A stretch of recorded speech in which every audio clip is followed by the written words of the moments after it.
कभी सोचा है आपने एक चाय बेचने वाला कैसे बन सकता है भारत का प्रधानमंत्री?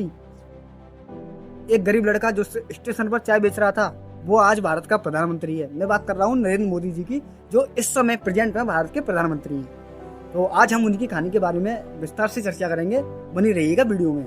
यह कहानियां उस इंसान की जिसने गरीबी से, मेहनत से, संघर्ष के यह रास्तों से गुजरकर दुनिया के सबसे बड़े लोकतंत्र की बागडोर संभाली। यह कहानी है नरेंद्र दामोदर मोदी जी की, जो आज प्रेजेंट में प्रधानमंत्री हैं। उनकी जिंदगी हमें यह सिखाती है कि संघर्ष अगर सच्चा हो तो मंजिल भी बड़ी होती है। नरेंद्र मोदी जी का जन्म 17 सितंबर 1950 को वडनगर गुजरात में हुआ था। नरेंद्र मोदी जी के पिता एक रेलवे स्टेशन पर चाय बेचा करते थे और घर की स्थिति बहुत सामान्य थी, लेकिन नरेंद्र मोदी जी बचपन में ही एक अलग पहचान थी। छोटी सी उम्र में कठोर परिश्रम और ईमानदारी की ताकत को जाना। स्कूल के दिनों में ही उन्होंने अपनी जिम्मेदारी को समझना शुरू कर दिया। कभी कभी हमें लगता है कि बचपन केवल खेलकूद और मजे के लिए होता है, लेकिन मोदी जी ने इसे जीवन की पाठशाला बना दिया। जब इन्होंने जीवन की पाठशाला बना दिया तब क्या हुआ था? बचपन के संघर्ष ने उन्हें मजबूत बनाया। मोदी जी ने कभी हार नहीं मानी। उन्होंने अपने सपनों को सच्चाई में बदलने के लिए लगातार मेहनत की। नरेंद्र मोदी ने 8 साल की ही उम्र में RSS राष्ट्रीय स्वयंसेवक संघ से जुड़ना शुरू किया। यह संगठन उनके जीवन में अनुशासन, नेतृत्व और समाज सेवा का पाठ बन गया। RSS में बिताया गया समय उनकी सोच और दृष्टिकोण को मजबूत बनाने में अहम भूमिका निभाई। यही वह जगह थी जिसने उन्हें जीवन में सच्ची सेवा और कड़ी मेहनत का महत्व दिखाया। यानी कि RSS ने उन्हें उनके जीवन में सच्ची सेवा और कड़ी मेहनत का महत्व सिखाया। 1971 में नरेंद्र मोदी जी ने राजनीति में सक्रिय रूप से कदम रखा। RSS के अनुभव ने उन्हें समाज और राजनीति के प्रति जोश और समझ दी। उन्होंने भारतीय जनता पार्टी BJP में शामिल होकर धीरे धीरे जिम्मेदारियां संभाली। संघर्ष, असफलताएं और विरोध से ये सब उन्हें तोड़ न सके, बल्कि उन्होंने हर चुनौती को अवसर में बदला। यह हमें सिखाता है जब इरादे मजबूत हो तो कोई भी बाधा आपको रोक नहीं सकती है। ठीक है। 2001 में नरेंद्र मोदी गुजरात के मुख्यमंत्री बने। राज्य उस समय अस्थिरता और प्राकृतिक आपदा से जूझ रहा था।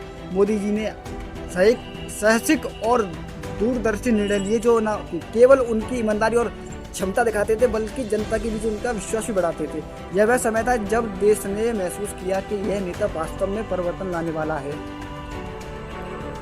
2014 में नरेंद्र मोदी भारत के प्रधानमंत्री बने। वो लड़का जिसने रेलवे स्टेशन पर चाय बेची आज दुनिया के नेताओं के साथ बैठता है, कंधे से कंधे मिलाकर बैठता है। यह सफर हमें यही सिखाता है कि आपकी परिस्थितियां कभी आपकी क्षमता को प्रभावित नहीं कर सकती। अगर आपके पास जुनून और मेहनत और इरादा है तो कोई सपना असंभव नहीं।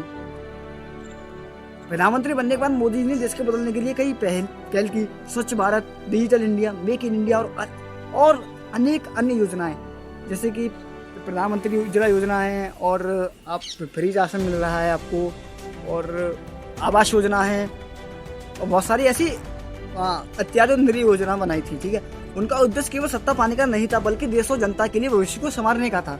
उनकी कहानी हमें सिखाती है सच्चा नेतृत्व और सेवा और समर्पण में निहित होता है। नरेंद्र मोदी जी की कहानी हमें सिखाती है कि कठिनाई केवल राह की दीवार है, उन्हें पार करना ही सफलता की, गरीबी, संघर्ष, सफलता है।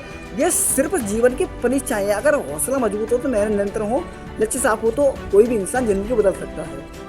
तो दोस्तों, आपको नरेंद्र मोदी जी की कहानी कैसे लगी? आशा करता हूँ आपको अच्छी लगी होगी और बहुत ज़्यादा डीपली समझा दिया। चलिए, मैं केतन सिंह हूँ जानकारी एक्सप्रेस से। नमस्कार। और आज के लिए इतना ही, कल किसी दूसरे व्यक्ति की करेंगे। अगर आपको कहानी में ज़्यादा इंटरेस्ट लगा हो तो आप बताइएगा, और कैसी लगी आपको मोदी जी की कहानी। अगर आपने पहले भी सुनी है या सुनी थी, आपने सुनी तो होगी, क्या लोग कहते हैं चाय बेचने वाला प्रधानमंत्री बन गया है। चलो, बढ़िया है। और अगली बार मैं योगी जी के ऊपर भी बनाऊंगा। उनकी भी कुछ, उनके ऊपर मूवी बनी है, उनकी क्या थी उनकी कहानी। ठीक है। उसके बाद ऐसे ही बनाता रहूँगा। और मैं जानकारी एक्सप्रेस से केतन सिंह। तो तब तक के लिए बाय बाय, धन्यवाद, जय हिंद।